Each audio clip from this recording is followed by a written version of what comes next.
सुप्रभात बच्चों, आज हम पढ़ेंगे भाषा। चलिए आइए जानते हैं भाषा क्या होती है। पाठ से जुड़ेंगे। आओ मीना कैरम खेलते हैं। क्या बोला इसने? हम कैरम खेलते हैं।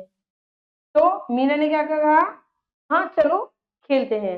अब इसके द्वारा जो बात कही और मीना के द्वारा जो बात सुनी, इसे ही हम क्या कहते हैं? उसे हम कहते हैं भाषा। अगर मैं आपसे कुछ कह रही हूँ तो आप मेरी बात सुन रहे हैं, समझ रहे हैं, अपनी बात को दूसरे तक पहुंचाना क्या कहलाती है? भाषा कहलाती है। चलिए आइए समझते हैं। अब भाई ने बहन से कैसे कहा? बोलकर कहा कि चलो आओ खेलते हैं, है ना। बहन ने भाई की बात कैसे समझी? सुनकर। उसने उसकी बात को सुनी, ठीक है, समझी उसकी बात। ठीक है, चलिए आगे बढ़ते हैं। हम अपनी बातें दूसरों को बोलकर समझाते हैं और दूसरों की बातें सुनकर समझते हैं। यही क्या है? यही भाषा है। एक दूसरे की बातों को समझना एवं अपनी बात समझाना क्या कहलाती है? भाषा कहलाती है। अब भाषा के दो रूप होते हैं। कौन कौन से होते हैं बेटा? मौखिक और लिखित भाषा। मौखिक भाषा जो बोलकर, जैसे मैं अगर बोल रही हूँ, मैं मौखिक भाषा है। ठीक है, अब जानते हैं मौखिक भाषा के बारे में। जब विचारों को बोलकर प्रकट किया जाता है उसे हम मौखिक भाषा कहते हैं। ठीक है, अब जैसे आप यहाँ देखिए, वाह हम जीत गए, ये आपको बता रहा है, बोल के बता रहा है। ठीक है, हाँ हम जीत गए, ये भी बोल रहा है। मुझसे गलती हो गई, अब ये देखो, ये यहाँ पे क्या है? चुपचाप खड़ा है। मुझसे गलती हो गई, क्या है ये?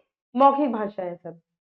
ठीक है, खेल के मैदान में सभी बच्चे मुख से बोलकर अपनी अपनी बातें कह रहे हैं, तो क्या कहलाती है? मौखिक भाषा कहलाती है।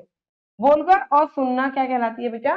मौखिक भाषा के अंग। ठीक है, लिखित भाषा। अब लिखित भाषा क्या होती है? जब हम अपनी बात को लिख के कहीं प्रकट करते हैं, हमने लिख दिया और दूसरा उसे पढ़ रहा है। ठीक है, देखिए, जब विचारों को लिखकर प्रकट किया जाता है तो उसे क्या कहते हैं? लिखित भाषा कहते हैं। जैसे वेलकम बैक, बोर्ड पे लिखा है, लिखित भाषा है। ठीक है, अभी क्या लिखित तो है। ठीक है, कक्षा में अध्यापिका बच्चों को शाम पर लिखकर समझा रही है। ठीक है, यानी कि ब्लैक बोर्ड पे लिख के समझा रही है और बच्चे उसे पढ़कर समझ रहे हैं। वो क्या है? लिखित भाषा, कि वो लिख रही है और बच्चे समझ रहे हैं। लिखना और पढ़ना लिखित भाषा के अंग है। ठीक है, चलिए आगे देखते हैं। कभी कभी हम अपनी बात कहने के लिए संकेतों का प्रयोग करते हैं। जैसे ट्रैफिक पुलिस संकेत देता है और हम चलते हैं, जैसे रुको का देता है तो हम रुक जाते हैं। ठीक है, जैसे माँ की आंखें दिखाकर बालक को डराना। कभी कुछ गलती हो जाती है और मम्मी ऐसा आंख दिखाती है ना, तो वो क्या है? संकेत है। ठीक है, परंतु हम अपनी सभी बातें संकेतों के द्वारा स्पष्ट नहीं कर सकते हैं, इसलिए इस भाषा का व्याकरण में क्या हुआ? अध्ययन ही नहीं किया गया। ठीक है, अब जैसे मम्मी उसको डांटती है, एक्सप्रेशन से पता चल रहा है आपको। ठीक है, बात पतेगी। हमारे देश में अनेक भाषाएं बोली तथा पढ़ाई जाती, जैसे हिंदी, अंग्रेजी, तमिल, तेलुगु, मलयालम, उर्दू आदि। ठीक है, हिंदी हमारी क्या है बेटा? राजभाषा है। प्रत्येक वर्ष 14 सितंबर को हिंदी दिवस मनाया जाता है।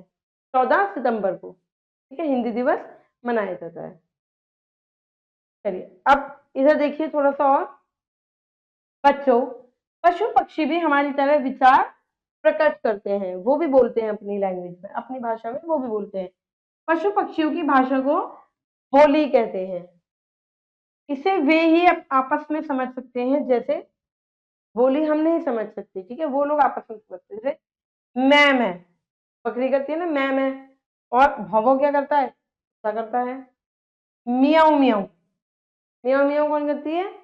बिल्ली करती है। ये इनकी अपनी बोली है। ठीक है, शेर दहाड़ता है, चिड़िया चींची करती है और मेंढक चढ़ चढ़ करता है। ये इनकी अपनी भाषा, ही समझ जाते हैं कि क्या कहा जा रहा है। आइए पढ़ते हैं पाठ के साथ। विचारों को समझना तथा समझाना क्या कहलाता है? भाषा कहलाता है। भाषा के दो रूप होते हैं। कौन कौन से? मौखिक और लिखित भाषा। बोलना और सुनना मौखिक भाषा है, लिखना और पढ़ना क्या है, लिखित भाषा है। ठीक है। हिंदी हमारी क्या है, राजभाषा है। और प्रत्येक वर्ष 14 सितंबर को क्या मनाया जाता है, हिंदी दिवस मनाया जाता है। ये कुछ अभ्यास है, ये आपको खुद से करने हैं बेटा। आशा करती हूँ आपको ये पाठ समझ में आया होगा। मैं मिलूंगी आपसे अगली कक्षा में। जब तक के लिए खुश रहिए और अब आप अपना ध्यान रखिए। धन्यवाद।